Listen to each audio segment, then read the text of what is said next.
আগে প্রয়োজনীয় সংস্কার, পরে নির্বাচন, জামাতের আমির। এই সুনাম যখন দেখছি তখন একটা বিপদও দেখতে পাচ্ছি।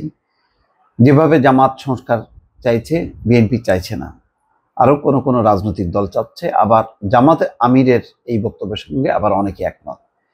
তাহলে এই দুই অংশের যখন এই অবস্থা, তখন সরকার যখন বলছে যে রাজনৈতিক দলগুলোর ঐক্যমতের উপর ভিত্তি করেই নির্বাচনের তারিখ ঘোষণা করা হবে, সেই ঐক্যমত্য কোথায়? ন্যূনতম সংস্কার, সেটা বিএনপি বলে, আর জামাত বলে প্রয়োজনীয় সংস্কার। এই যে ন্যূনতম সংস্কার বলতে সেটা কয়টা? 10টা, 20টা। আর প্রয়োজনীয় সংস্কার, সেই প্রয়োজনটার কতখানি প্রয়োজন, তার মাপকাঠি কি? কোনোটারই কোনো মাপকাঠি নেই, না বিএনপির কাছে আছে, না জামাতের কাছে আছে। আর এই বিষয়ে যদি ঐক্যমত্য হইতো যে না ঠিক আছে, মোটা দাগের এইটা 3টা, 4টা, 5টা পয়েন্টে আমরা একমত হই, তারপরে নির্বাচন, না সেটা তো হচ্ছে না। আবার জামাতের এই দাবিকে সমর্থন করে মোটামুটিভাবে নতুন যে দল, তারা বলছে যে গণপরিষদ বা গণভোট দিতে হবে যে সংস্কারের প্রশ্নে, ওইটা আর একটা জটিল বিষয়।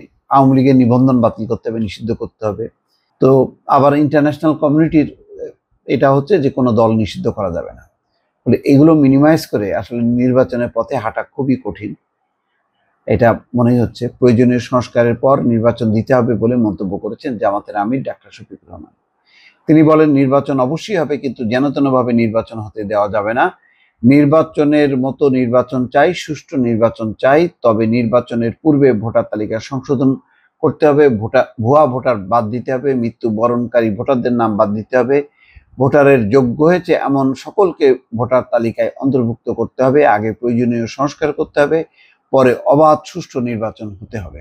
শুক্রবার বিকেলে নরসিংদী শহরের Satirpara Kali Kumar institution school and college মাঠে নরসিংদী জেলা জামাত আয়োজিত এক জনসভায় প্রধান অতিথির বক্তব্যে তিনি এই কথা বলেন। ডাক্তার শফিকুর রহমান বলেন, গত 17.5 বছর এদেশের মানুষ ভীষণ কষ্টের মধ্যে ছিল।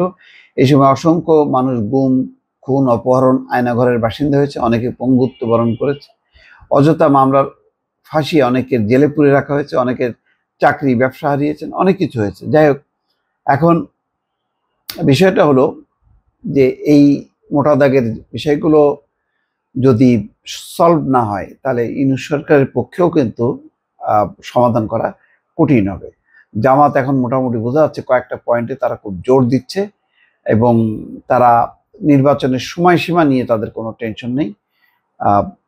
তাদের কথা হলো যে সবগুলো কাজ হইতে হবে, তারপরে নির্বাচন। এইটা নিয়ে নিঃসন্দেহে বিএনপির মধ্যে একটা উত্তেজনা তৈরি হচ্ছে। বিএনপির নেতারা কিন্তু এখন কথায় বার্তায় কিন্তু জামাতকে নিশানা করে নানা রকম বক্তব্য দিচ্ছে, ফলে এরই মধ্যে রাজনীতিতে একটা উত্তাপ ছড়াতে শুরু করেছে। দর্শক ভালো থাকবেন, আল্লাহ হাফেজ।